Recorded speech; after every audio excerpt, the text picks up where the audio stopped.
Hai,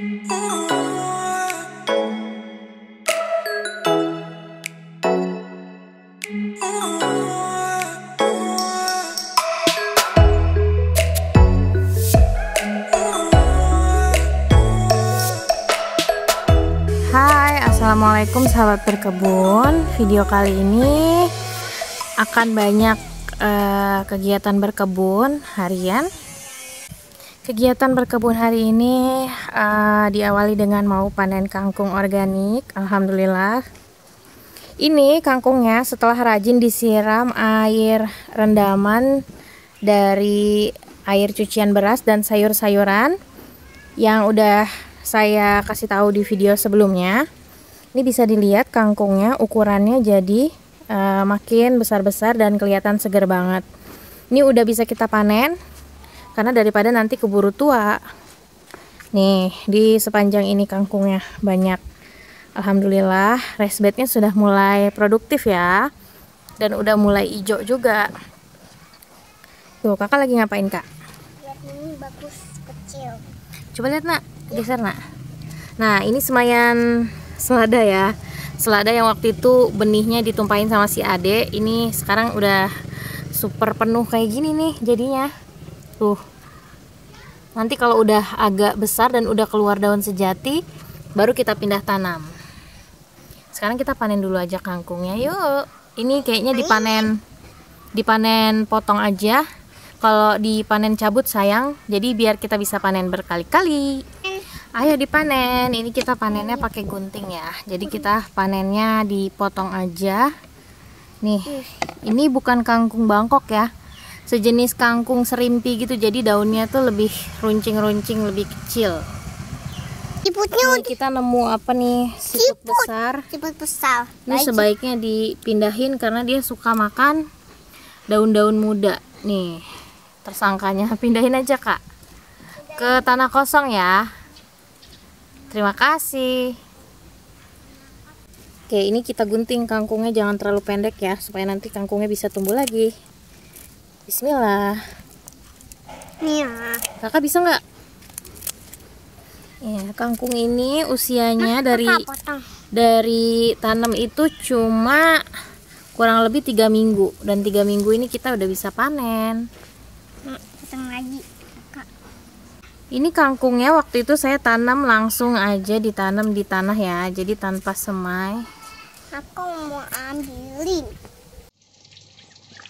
Ini kangkungnya mau langsung saya masak ya, mau ditumis aja. Ini kangkungnya bagus banget dan lebih terjamin tanpa bahan kimia, tanpa ada apa ya, residu-residu yang berbahaya.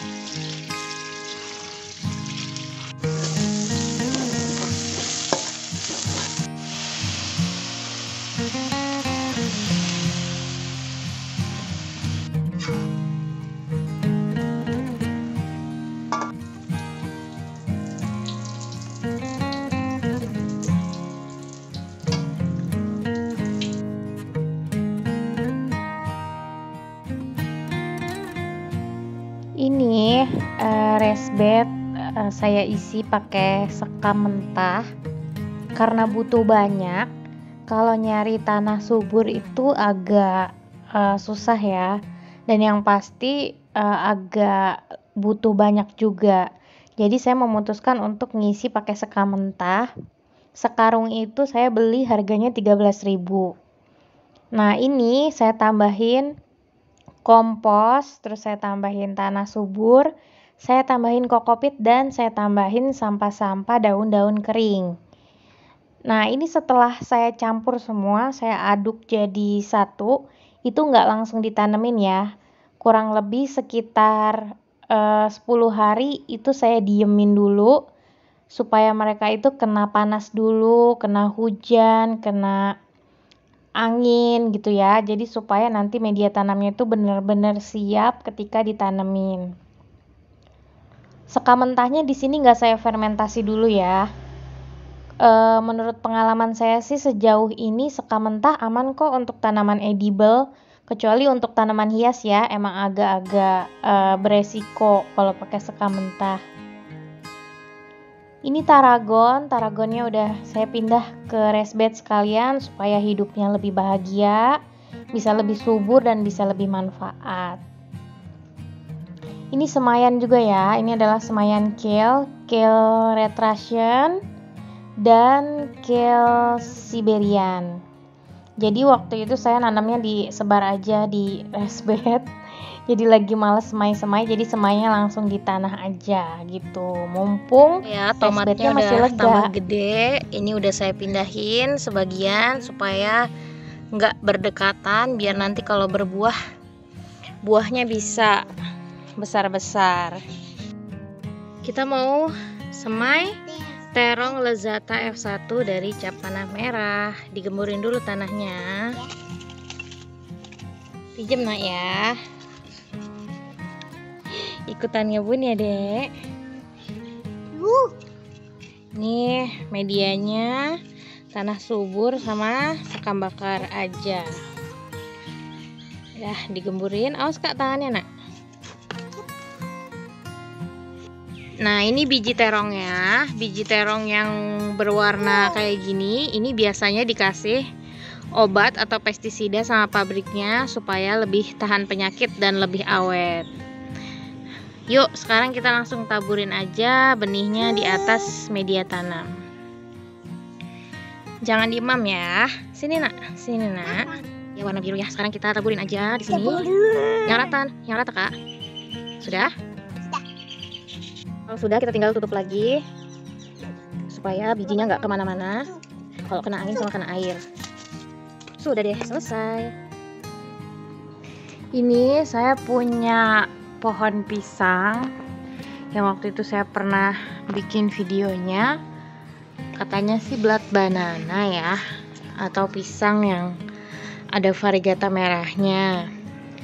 Tapi kok lama-kelamaan variegatanya hilang nih. Saya malah berharap ini pisang edible. Jadi ini nanti mau saya pindahin aja ke raised bed karena di pot ini kayaknya pertumbuhannya tuh gitu-gitu aja, nggak maju-maju. Jadi ini nanti mau saya pindahin ke raised bed. Nah sahabat, ada yang nanya kemarin, katanya Mbak yang di dalam halaman gimana, lagi nanam apa? Jujur di dalam rumah ini saya lagi ngurangin tanaman-tanaman edible atau tanaman sayur. Kenapa? Karena sinar mataharinya itu kurang banget gitu. Bahkan untuk musim panas kali ini pun sinar mataharinya tuh kurang. Jadinya tanaman sayur nggak bisa hidup dengan baik gitu. Ini kecuali kayak herbs yang partial shade ya, yang kuat di sinar matahari minim, kayak jinten gini masih bertahan di halaman. Tapi yang di area sini kayak pohon tin, salam itu dia nggak kuat. Akhirnya saya simpen di luar. Ini juga tanaman mawar ya, bisa dilihat. Dia kan dapat sinar mataharinya minim banget ya. Akhirnya dia tuh numbuhnya nyondong ke arah sana. Karena yang dapat sinar matahari itu cuman area sini aja gitu loh. Tuh, ini juga numbuhnya berbunganya cuman di area sini aja mawarnya. Kasihan kan? Nah, kalau si strawberry ini masih dapat sinar matahari di bagian sini. Terus saya mau panen ini biji bunga telang yang udah kering di pohon. Jadi ini tanamannya. Ini lihat deh, banyak daun rontoknya. Banyak banget sahabat yang nanya, Mbak kenapa ya telang aku daunnya rontok? Nah kebetulan kemarin saya ngalamin nih, daun-daunnya pada rontok. Terus setelah saya perhatikan, ternyata media tanamnya ini kemarin tuh cukup kurang gitu. Jadi ini saya tambahin media tanamnya. Kemungkinan rontok itu bisa karena dehidrasi. Jadi karena media tanamnya sedikit, dia cepet kering kan. Kalau kita telat nyiram, dia gampang rontok daunnya si telang kayak gitu. Jadi jangan sampai telat nyiram. Kalau nanamnya di pot, jangan sampai kurang media tanamnya. Dan ini pun kayaknya udah waktunya repotting ya. Jadi pertumbuhannya kurang bagus juga. Nih hari ini saya dapat dapat 4 biji telang yang udah kering di pohon. Ini kalau disemai biasanya bagus hasilnya karena udah tua sempurna. Alhamdulillah. Ini daun bawang, ini juga dapat sinar matahari ya, karena masih satu sejajar sama stroberi. Alhamdulillah. Ini daun bawang yang dari regrow sampah dapur. Ini jenis daun bawangnya yang berdaun kecil. Tuh, dan warna daunnya juga nggak kebiruan. Ini biasanya disebut daun bawang cung. Jadi memang jenisnya itu dia lebih kecil. Tapi kalau menurut saya jenis daun bawang yang seperti ini lebih mudah tumbuh dan lebih tahan banting. Coba deh sahabat bisa nanam jenis daun bawang yang cung yang kayak gini. Ini lebih mudah tumbuhnya. Terus dia juga cepat beranaknya. Ini dari 2 sekarang udah lumayan banyak. Nih, ini juga daun bawang cung yang jenisnya kecil. Tuh, dia tuh lebih tahan banting kalau menurut saya ya.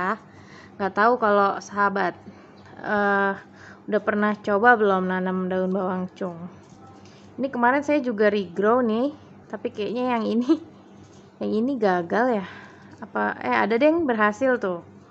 Nih, mudah-mudahan nanti bisa merimbun seperti yang ini. Kalau untuk rasa memang gak terlalu pedas untuk jenis daun bawang cung ini, tapi cukup lah kalau untuk konsumsi sehari-hari mah. Apalagi kalau untuk dilalap bareng lumpia, jenis daun bawang ini tuh enak karena gak terlalu pedas. Dan hari ini jam 11 siang, pas banget semua pekerjaan rumah sudah beres. Datang deh abang kurir nganterin paket. Langsung aja kita buka. Ini isinya bibit. Jadi ini tuh isinya bibit salam, karena salam saya yang kemarin yang udah subur itu mati karena di halaman itu dia nggak dapat sinar matahari kan. Walaupun udah saya pindah ke depan dia nggak ketolong. Jadi saya beli lagi bibit salam sama pohon kari. Buat yang suka nanya belinya di mana, di marketplace banyak. Kali ini saya belinya di Shopee ya. Harganya tuh 7.000 kalau nggak salah, murah kok. Pokoknya kalau bumbu itu wajib tanam ya. Ini pohon salamnya nih. Kayak gini dia, nggak terlalu bagus sih, tapi nggak apa-apa. Yang penting akarnya bagus ya. Terus ini pohon salamnya ya. Kok kecil banget ya salamnya ya. Bukan salam, kari maksudnya, maaf. Ini pohon karinya. Pohon karinya kecil banget, tapi nggak apa-apa. Yang penting dia akarnya sehat. Ini mau langsung saya tanam di raised bed. Ini saya mau buka dulu ininya ya. Harusnya ya kalau kita tanam bibit yang baru sampai itu jangan kena sinar matahari langsung dulu ya. Tapi berhubung kalau tanaman salam itu biasanya tahan banting, jadi kayaknya nggak apa-apa ya, langsung aja kita simpen di raised bed.